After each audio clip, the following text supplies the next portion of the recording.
প্রাথমিক সহকারী শিক্ষক নিয়োগ পরীক্ষার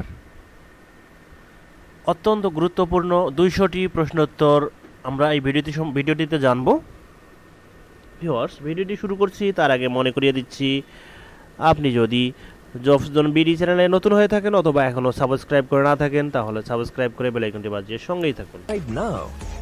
প্রশ্ন নাম্বার 1, সামরিক শাসন জারি করা হয় 1958 সালের 7 অক্টোবর। 2, আইয়ুব খান ক্ষমতা দখল করেন 1958 সালের 27 অক্টোবর। 3, মৌলিক গণতন্ত্র চালু করেন আইয়ুব খান। 4, আইয়ুব বিরোধী আন্দোলন শুরু হয় 1961 সালে। 5, ছাত্র সমাজ 6 দফা কর্মসূচি ঘোষণা করে 1962 সালে। 6, ভারত পাকিস্তান যুদ্ধ হয় 1965 সালের 6 সেপ্টেম্বর। 7, ভারত পাকিস্তান যুদ্ধ চলে মোট 17 দিন। 8, বাঙালি জাতির মুক্তির সনদ বলা হয়ে থাকে 6 দফা দাবিকে। 9, 6 দফা দাবি উত্থাপন করেন বঙ্গবন্ধু শেখ মুজিবুর রহমান। 10, 6 দফা দাবি উত্থাপন করা হয় 1966 সালের 5-6 ফেব্রুয়ারি। 11, আগরতলা ষড়যন্ত্র মামলার আসামি ছিল 35 জন। 12, আগরতলা ষড়যন্ত্র মামলার প্রধান আসামি করা হয় বঙ্গবন্ধু শেখ মুজিবুর রহমানকে। 13, আগরতলা ষড়যন্ত্র মামলার শুনানি হয় 1968 সালের 19 জুন। 14, 69-এর গণ অভ্যুত্থান হয় 1969 সালে। 15, গণ অভ্যুত্থানে শহীদ হন আসাদ, ডক্টর শামসুজ্জোহা। 16, আগরতলা ষড়যন্ত্র মামলা থেকে শেখ মুজিবুর রহমানকে মুক্তি দেওয়া হয় 1969 সালের 22 ফেব্রুয়ারি। 17, শেখ মুজিবুর রহমানকে বঙ্গবন্ধু উপাধি দেওয়া হয় 1969 সালের 23 ফেব্রুয়ারিতে। 18, আইয়ুব খান পদত্যাগ করেন 1969 সালের 25 মার্চ।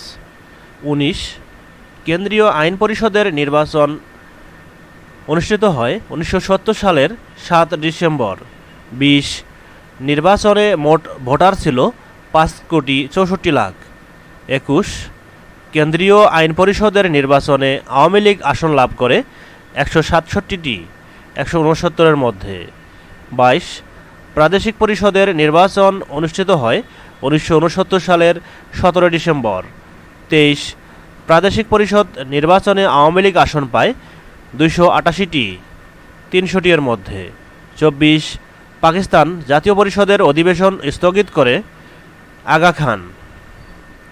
25, অধিবেশন স্থগিত করা হয় 1971 সালের 1 মার্চ।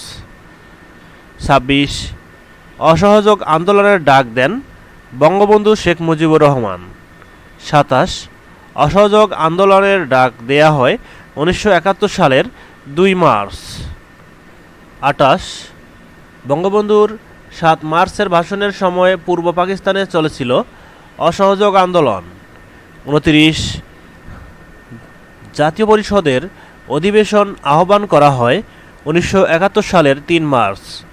30, পূর্ব বাংলার স্বাধীনতার ঘোষণা দেওয়া হয় 1971 সালের 7 মার্চের ঐতিহাসিক ভাষণে। 31, অপারেশন সার্চ লাইট চালানোর নীল নকশা করা হয় 1971 সালের 17 মার্চ। 32, নীল নকশা করেন টিক্কা খান, রাও ফরমান আলী। 33, অপারেশন সার্চ লাইট হল 1971 সালের 25 মার্চের বর্বর হত্যাকাণ্ড। 34, বঙ্গবন্ধু স্বাধীনতার ঘোষণা দেন 26 মার্চ প্রথম প্রহরে ওয়্যারলেস যোগে। 35, বঙ্গবন্ধু শেখ মুজিবুর রহমানকে গ্রেপ্তার করা হয় 26 মার্চ প্রথম প্রহরে আনুমানিক রাত 1:30 36, শেখ মুজিবুর রহমান স্বাধীনতার ঘোষণা দেন 26 মার্চ প্রথম প্রহরে 25 মার্চ রাত 12টার পর। 37, বঙ্গবন্ধুর স্বাধীনতার ঘোষণাটি ছিল ইংরেজিতে। 38 বাংলাদেশের অধিকাংশ নদীর উৎপত্তিস্থল ভারতে। 39 বাংলাদেশে নদীপথের দৈর্ঘ্য ৯,৮৩৩ কিলোমিটার। 40 সারা বছর নৌ চলাচলের উপযোগী নৌপথ ৩,৮৬৫ কিলোমিটার। 41 অভ্যন্তরীণ নৌ পরিবহন কর্তৃপক্ষ তৈরি হয়েছে 1958 সালে। 42 কাপ্তাই জলবিদ্যুৎ কেন্দ্র থেকে প্রথম বিদ্যুৎ উৎপাদন করা হয় পাকিস্তান আমলে। 43 অভ্যন্তরীণ নৌপথে দেশের মোট বাণিজ্যিক মালামালের ৭৫% আনা হয়ে থাকে। 44 বাংলাদেশ শিপিং কর্পোরেশন প্রতিষ্ঠিত হয় 1972 সালে। 45 বাংলাদেশে চাষ হচ্ছে উত্তর ও পূর্বাঞ্চলের পাহাড়ে। 46 সারা বছর বৃষ্টিপাত হয় উষ্ণ ও আর্দ্র জলবায়ু অঞ্চলে। 47 বাংলাদেশে চিরহরিত বনাঞ্চল পার্বত্য চট্টগ্রামের বনাঞ্চল। 48 বাংলাদেশে খনিজ সম্পদ সমৃদ্ধ জেলাসমূহ হচ্ছে পূর্বাঞ্চলীয় পাহাড়ি জেলাসমূহ। 49 বাংলাদেশের লবণাক্তের পরিমাণ বেশি দক্ষিণাঞ্চলের বেশ কিছু এলাকায়। 50 বাংলাদেশের ক্রান্তীয় চিরহরিত ও পত্রপতনশীল বনভূমি দক্ষিণ পূর্ব ও উত্তর পূর্ব অংশের পাহাড়ি অঞ্চল। 51 চিরহরিত বনকে বলা হয় চিরসবুজ বন। 52 চিরহরিত বনভূমির পরিমাণ 14,000 বর্গ কিলোমিটার। 53 প্রচুর বাঁশ ও বেত জন্মে সিলেটে। 44 রাবার চাষ হয় পার্বত্য চট্টগ্রাম ও সিলেটে। 55 ক্রান্তীয় পাতাঝরা অরণ্য ময়মনসিংহ, টাঙ্গাইল, গাজীপুর, দিনাজপুর ও রংপুর জেলায়। 56 শীতকালে গাছের পাতা সম্পূর্ণ ঝরে যায় ক্রান্তীয় পাতাঝরা বনভূমির। 57 ক্রান্তীয় পাতাঝরা বনভূমির প্রধান বৃক্ষ শাল। 58 মধুপুর ভাওয়াল বনভূমি ময়মনসিংহ, টাঙ্গাইল ও গাজীপুরে। 59 দিনাজপুরে একটি। দিনাজপুর এলাকাটি কি নামে পরিচিত? বরেন্দ্র নামে পরিচিত। 60 স্রোতজ বনভূমি দক্ষিণ পশ্চিমাংশের নোয়াখালী ও চট্টগ্রাম জেলার উপকূলীয় বন। 61 স্রোতজ বনভূমি প্রধানত জন্মে সুন্দরবনে। 62 বাংলাদেশে স্রোতজ বা গরান বনভূমির পরিমাণ 4,192 বর্গ কিলোমিটার। 63 বাংলাদেশ সরকারের বিভাগ 3টি। আইন বিভাগের কাজ আইন প্রণয়ন ও প্রচলিত আইনের সংশোধন। 65 আইন বিভাগের একটি অংশ আইনসভা। 66 এপ্রিল মাসের গড় তাপমাত্রা কক্সবাজারে 27.64 ডিগ্রি, নারায়ণগঞ্জে 28.66 ডিগ্রি, রাজশাহীতে 30 ডিগ্রি। এটি হচ্ছে গড় তাপমাত্রা। 67 গ্রীষ্মকালে বাংলাদেশের উপর দিয়ে বয়ে যায় দক্ষিণ পশ্চিম মৌসুমি বায়ু। 68 কালবৈশাখী ঝড় আঘাত হানে পশ্চিম ও উত্তর পশ্চিম দিক থেকে।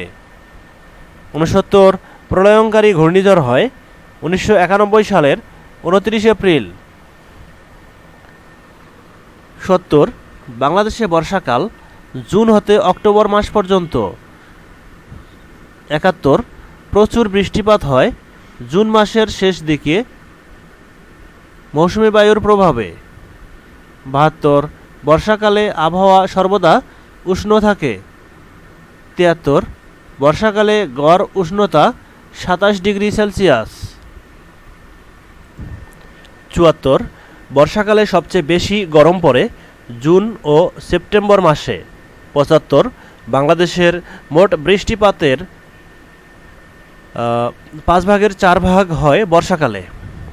76 বর্ষাকালে সর্বোচ্চ ও সর্বনিম্ন গড় বৃষ্টিপাত হয় 340 সর্বোচ্চ ও 119 সর্বনিম্ন।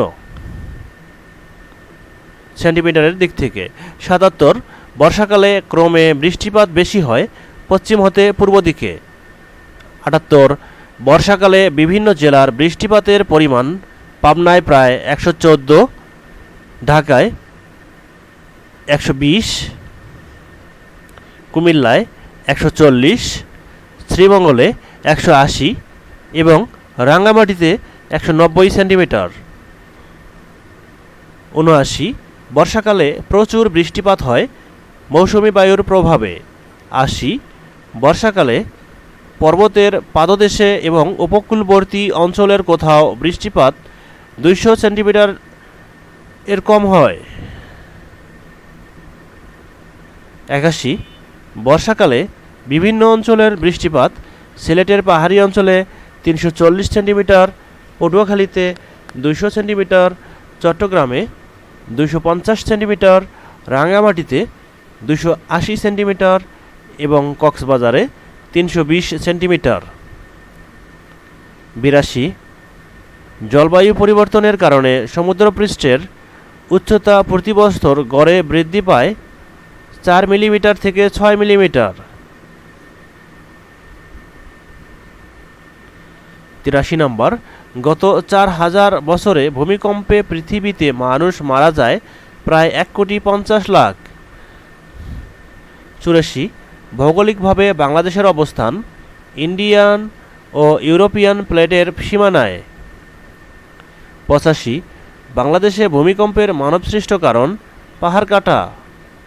৮৬ ভূমিকম্পের ফলে সমুদ্রের পানি উপকূলে ওঠে ১৫ থেকে ২০ মিটার উঁচু হয়ে। ৮৭ ভূমিকম্পের ফলে সৃষ্টি হয় সুনামি।